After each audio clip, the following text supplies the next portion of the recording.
Hello and welcome to our WIFR FastCast. Turning to our top story here this afternoon, 2025 is on track to have the lowest number of murders in recent memory, but what do community members think about the declining rate? So far, 12 homicides have been recorded this year, the lowest since 2004, where only 8 murders were committed. WIFR's Nathaniel Langley speaks with residents in the Forest City's deadliest neighborhoods to see how the city's murder rate has declined since 2019 and what actions the community wants to see out of city leaders. Hey folks, WIFR's Nathaniel Langley here in Rockford is on pace for one of its lowest years for murder in more than 2 decades.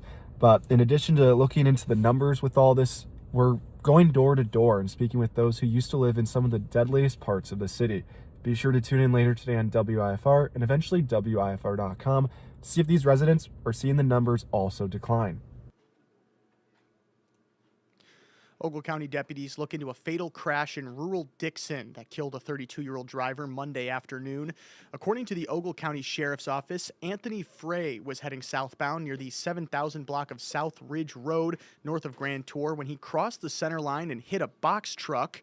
Frey was seriously hurt and died after the crash. The driver of the box truck, 22-year-old Colin Kibble of Dixon, was treated at the scene for minor wounds, and Levi Heller, Kibble's passenger, was not hurt.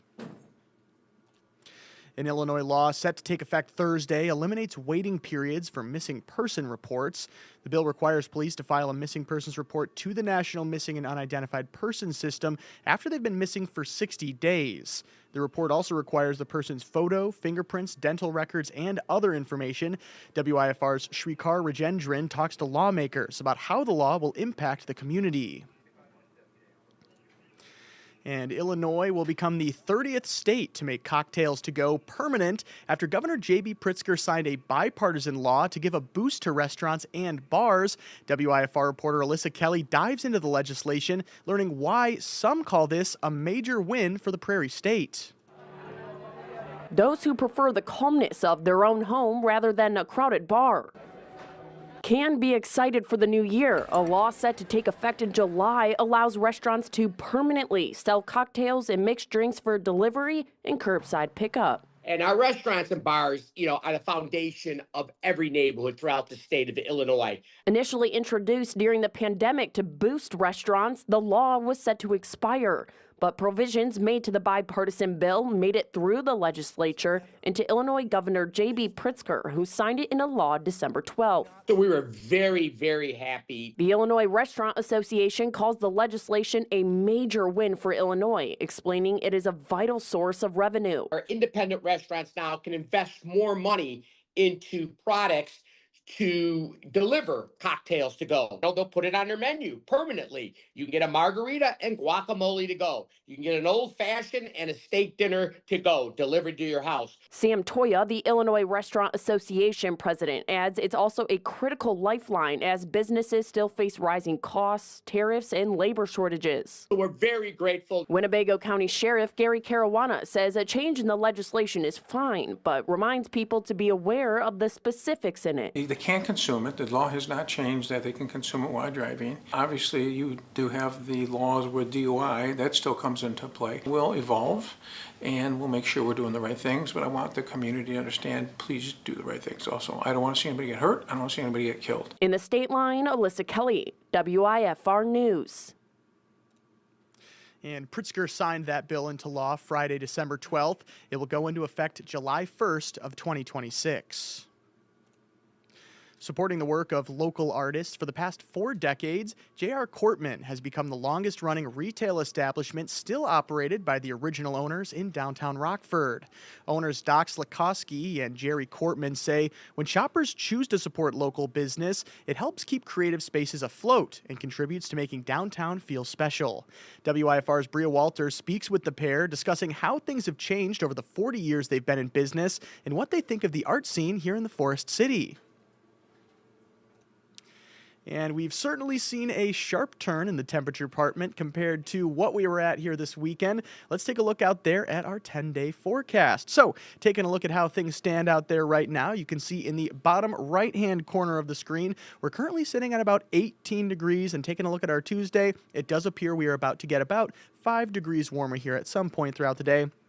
Something also that we do want to bring your attention to, if you were looking out the window just a couple of minutes ago, you probably saw some of those snow flurries. And yes, we do have the 50% chance for some of those flurries here today. I don't expect that to necessarily be the last time here. And certainly as we continue on into our Wednesday, even though we are going to be warming up to about 31 degrees for our high, we're actually going to be increasing our precipitation chances with a 60% chance for some of those flurries on our New Year's Eve. But man, oh man, take a look at our New Year's Day. It is going to be a cold start to 2026, 19 degrees there for our high, and we've got a 7-degree low there for our Wednesday. So certainly, if you are outside celebrating some of those New Year's Eve festivities, you're going to want to make sure that you're bringing those hats, those gloves, make sure you're wearing those heavy jackets, maybe a scarf as well. Taking a look as we move into our weekend, though, 24 degrees for our Friday and Saturday, and Sunday we're moving up to 30, warming up even further there on our Monday for 36. And something else that I know a lot of folks have been kind of lacking here the last couple of weeks is some of that sunshine.